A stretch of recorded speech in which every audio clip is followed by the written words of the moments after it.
je vais vous parler d'un produit très attendu. Il a été annoncé en grande pompe dans le monde entier. Petit big up à Akis, qui est notre représentant français qui a tenu la conférence à Londres et qui a présenté le OnePlus 7 Pro. Et comme c'est le 7e, je vais décomposer ce test en 7 points. C'est donc parti pour le test du OnePlus 7 Pro.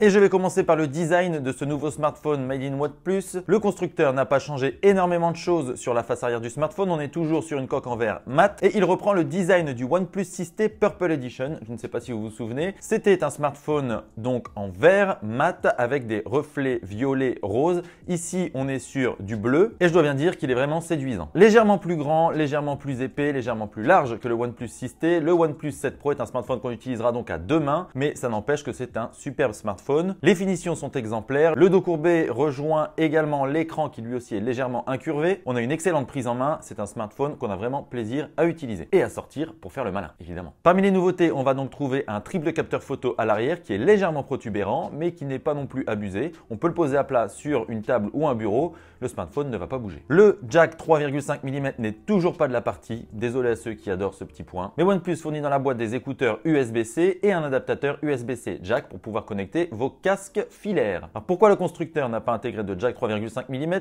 Tout simplement pour intégrer d'autres technologies qui prennent de la place sous le capot. Parmi elles, on a donc le lecteur d'empreintes sous l'écran qui était déjà présent sur le OnePlus 6T. Cette fois-ci, OnePlus l'améliore encore un petit peu. Il est plus réactif, plus rapide et il se trouve beaucoup plus facilement. Je note tout de même qu'avec l'index, la reconnaissance est moins facile qu'avec le pouce. Vous le remarquerez, à l'avant, le smartphone est donc constitué d'un écran et uniquement d'un écran. OnePlus a retiré l'encoche en forme de goutte d'eau qui était présente sur le 6T et qui est également présente sur le OnePlus 7. Sur cette version Pro, il n'y a donc pas d'encoche. Et pour intégrer le capteur d'empreinte, eh bien OnePlus a fait le choix d'un système rétractable à la manière du Vivonex. Ce système rétractable va permettre à la fois de lancer le capteur frontal, mais également d'utiliser la reconnaissance faciale. Là encore, l'ouverture-fermeture est très rapide. OnePlus promet un cycle de 300 000 ouvertures-fermetures, ce qui correspond à 150 cycles par jour pendant 5 ans. Quant à ceux qui craindraient les chutes, eh bien il y a un détecteur de gravité.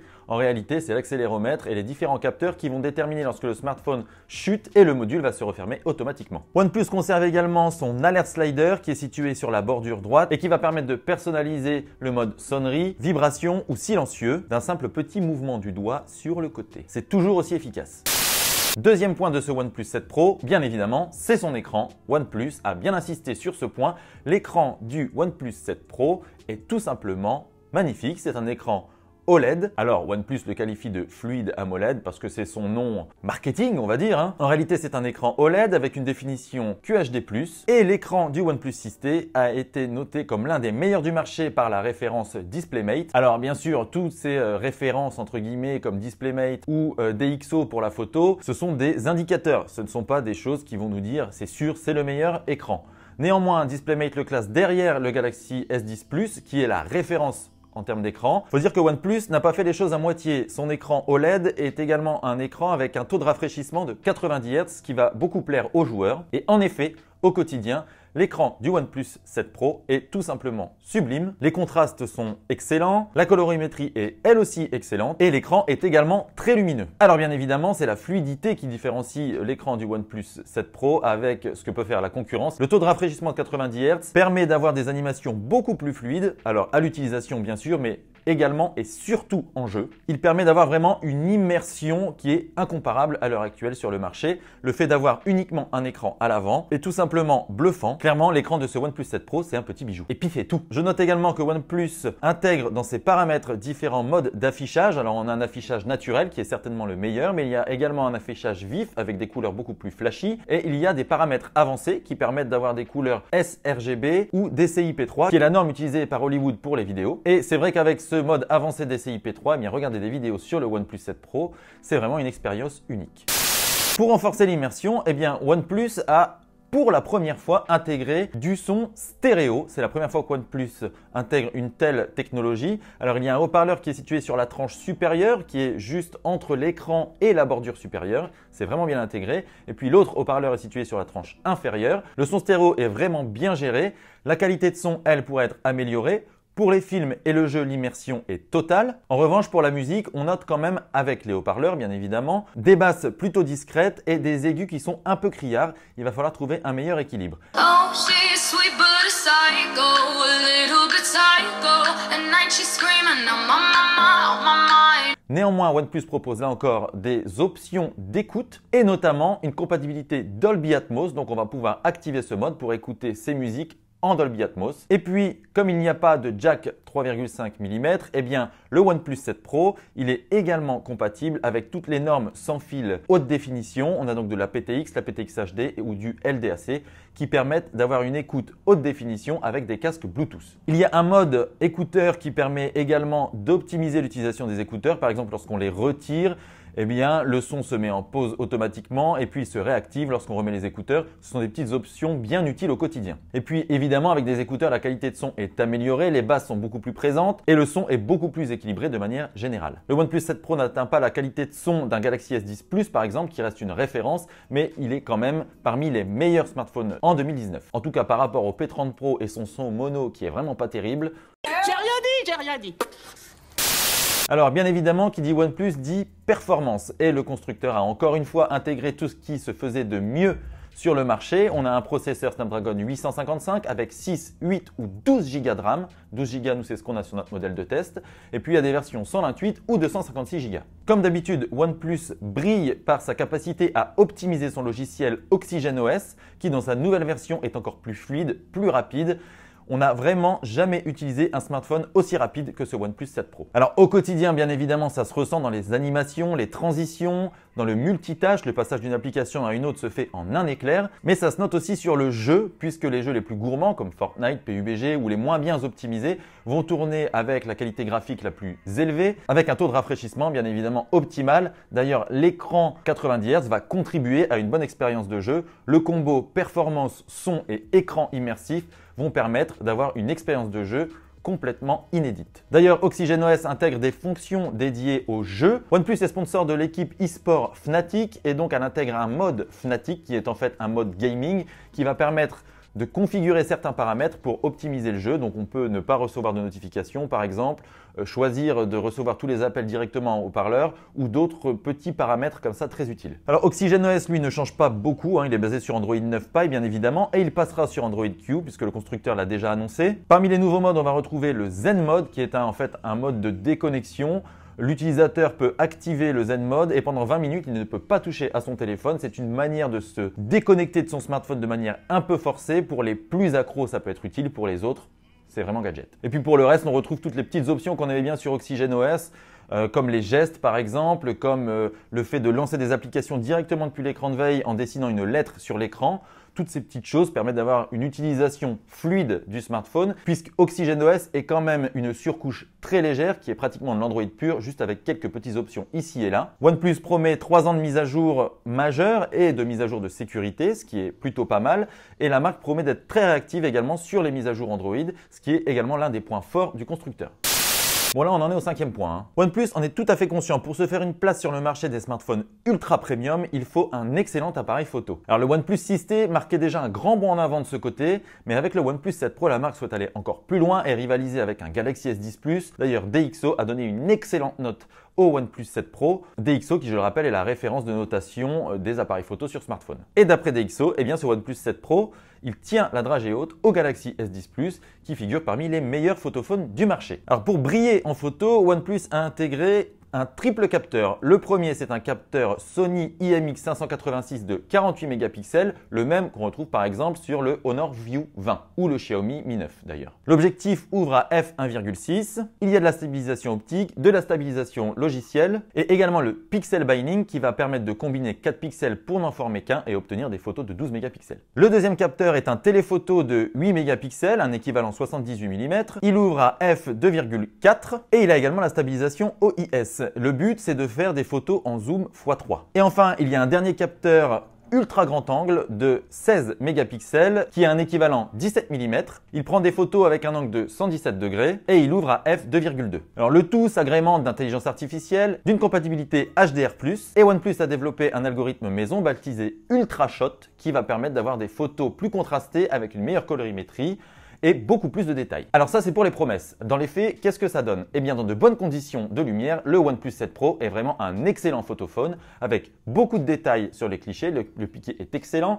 La plage dynamique est également très bonne, on a des contrastes bien marqués, on a des couleurs qui sont plutôt réalistes et un effet de flou naturel qui est plutôt bon également. Bon, clairement, dans de bonnes conditions, c'est pas là où les smartphones ultra haut de gamme vont se différencier les uns des autres. C'est plutôt sur les zooms, comme l'a montré le P30 Pro de Huawei, et sur les photos de nuit. Alors avant de parler de ça, je vais parler vite fait de l'ultra grand angle, qui pour moi n'est pas tout à fait réussi. Dès qu'on passe en ultra grand angle, si la distorsion d'image est bien gérée, il y a très peu de distorsion, eh bien les photos prises avec l'ultra grand angle manquent quand même cruellement de détails. Le zoom x3 lui en revanche est plutôt surprenant, les détails restent nombreux, la plage dynamique reste bonne, on a des photos qui sont clairement de très bonne qualité en zoom x3. Ce qu'on regrette par contre, c'est qu'il n'y ait pas d'intermédiaire comme un zoom x2 par exemple qu'on retrouve sur l'iPhone XS Max. Et enfin évidemment la clé du succès sur les smartphones ultra haut de gamme, eh bien ce sont les photos de nuit. Et à ce petit jeu, le OnePlus 7 Pro a un comportement qui est assez original.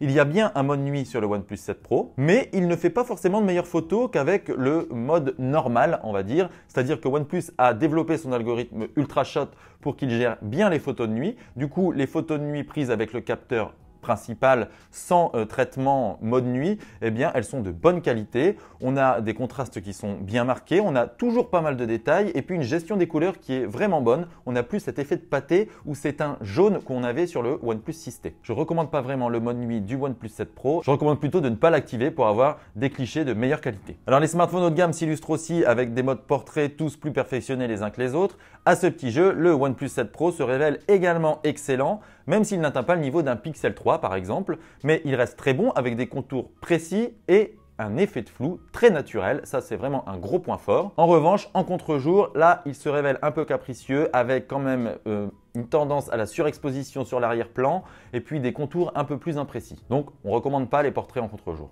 Vraiment pas. Alors par rapport à la concurrence, eh bien ce OnePlus 7 Pro se hisse dans le top 5 à n'en pas douter des photophones du marché. Bien évidemment, je ferai un test plus complet dans les semaines à venir sur l'appareil photo, mais de ce qu'on a vu sur les 2 premières semaines d'utilisation, puisque oui, on a eu le smartphone en avant-première et ça c'est vraiment cool, merci OnePlus. Alors évidemment, la grande originalité de ce OnePlus 7 Pro, c'est son capteur frontal qui se loge donc dans le pop-up caméra, qui est donc un système de caméra rétractable situé sur la tranche supérieure. Donc dès qu'on active le capteur frontal, eh bien la pop-up caméra s'ouvre et prend les photos, les petits selfies pour se faire beau, pour faire le malin sur les réseaux sociaux. Alors ce capteur frontal, c'est un capteur de 16 mégapixels avec un objectif ouvrant à f2,0. Il n'y a pas de stabilisation optique mais une stabilisation logicielle. Alors ce capteur frontal, eh bien, il est également très bon avec beaucoup de détails, une bonne gestion de la lumière, peut-être un petit peu capricieux en contre-jour avec une tendance à la surexposition sur l'arrière-plan. Mais de manière générale, c'est très bon. Le mode autoportrait, lui, est également très réussi avec des effets de flou qui ne sont pas trop violents et des contours qui restent précis. Et je note, j'insiste sur le fait que les selfies pris dans des conditions de lumière qui sont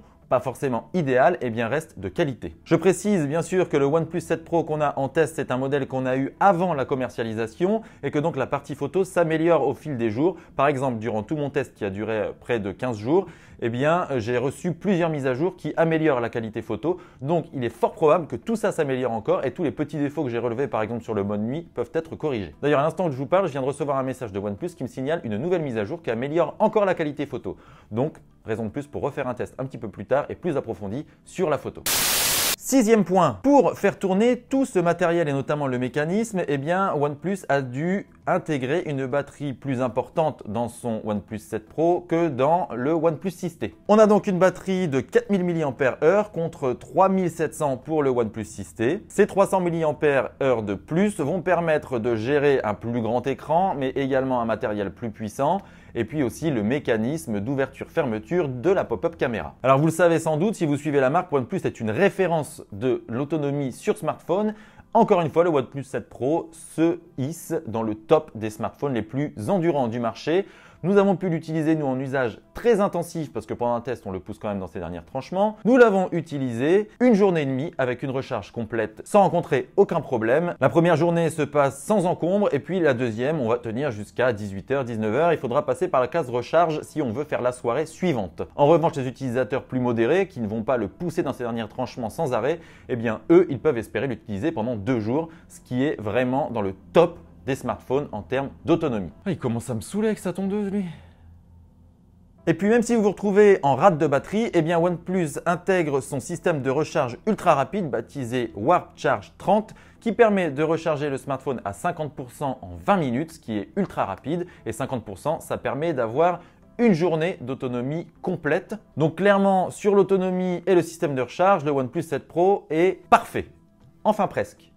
Parce que OnePlus persiste et signe, il n'y a toujours pas de recharge sans fil dans ce OnePlus 7 Pro et c'est sans doute son plus gros défaut puisque pour rivaliser avec les modèles ultra premium qui intègrent tous cette technologie, eh bien on aurait aimé avoir la recharge sans fil sur le OnePlus 7 Pro. Dommage. Alors on a quand même demandé à la marque pourquoi elle avait fait ce choix. Eh bien c'est un choix du PDG de OnePlus qui, dès le début de la conception du smartphone, insiste, c'est comme ça, il n'y a rien à dire, il n'y aura pas de recharge sans fil, tout simplement parce qu'il estime que ça ne correspond pas aux besoins des utilisateurs et que les utilisateurs préfèrent un système qui recharge vite plutôt qu'une recharge sans fil qui est encore trop lente aujourd'hui. Ils préfèrent attendre que la technologie de recharge sans fil soit plus rapide et réponde plus aux besoins des utilisateurs pour l'intégrer à ces smartphones. Alors on peut être d'accord ou pas, c'est ce qu'il a décidé. Nous on est un petit peu déçus, peut-être que pour certains, c'est pas dérangeant du tout. 7e et dernier point, le prix. Et là, il y en a peut-être certains qui vont grincer des dents, mais il y a des explications à tout ça. Le OnePlus 7 Pro, il est commercialisé à 709 € pour la version 6 Gb, 128 Go. Et puis les prix augmentent progressivement. Je vous invite, si vous voulez plus d'informations sur tout ça, à lire notre test complet qui est dans la description. Et puis il y a également tous les articles concernant le OnePlus 7, le OnePlus 7 Pro, enfin tout ce qu'on a vu. Tout ça, c'est dans la description. Alors à 709 €, le OnePlus 7 Pro marque oui une augmentation de prix par rapport au OnePlus 6T. Pour les fans de la marque, c'est peut-être une petite déception. Mais il faut bien rappeler que le constructeur a intégré tout ce qui se fait de mieux sur le marché et que auparavant, OnePlus ne visait pas à concurrencer un Galaxy S10 Plus ou un iPhone XS Max. C'est désormais le cas. Le constructeur va se faire une place sur le marché ultra premium et donc ses concurrents directs ce sont Samsung, Apple ou Huawei. Et les concurrents du OnePlus 7 Pro, ce sont donc le Galaxy S10 Plus, l'iPhone XS Max ou le P30 Pro par exemple. Et tous ces smartphones sont commercialisés à 1000 € ou plus. Ce qui fait que ce OnePlus 7 Pro, qui est un concurrent direct de ces modèles, coûte quand même 300 € de moins parce que bon, l'iPhone XS Max, il coûte quand même 1300 balles. Hein. Pouf, ça claque. Voilà, le premier test de ce OnePlus 7 Pro est maintenant terminé. J'ai donc abordé 7 points. Vous pouvez bien évidemment me dire dans les commentaires si vous voyez d'autres points forts ou d'autres points faibles. J'insiste sur un point, échangeons et débattons dans le respect de chacun. Ce sera vraiment cool. Je le rappelle, je mets dans la description tous les liens vers le test de ce OnePlus 7 Pro et vers tous les articles qu'on a écrits sur le OnePlus 7 et le OnePlus 7 Pro. Vous trouverez également dans la description les liens vers nos réseaux sociaux si vous ne voulez rien louper de l'actualité Android et smartphone, mais pas seulement. Et puis bien évidemment, je vous invite à vous abonner à notre chaîne YouTube juste ici et à activer la petite cloche pour ne rater aucune vidéo à venir. Il ne me reste plus qu'à vous remercier pour votre fidélité. Merci d'avoir regardé cette vidéo. Je vous dis à bientôt pour de nouveaux contenus sur Phone Android. D'ici là, portez-vous bien. Ciao, ciao!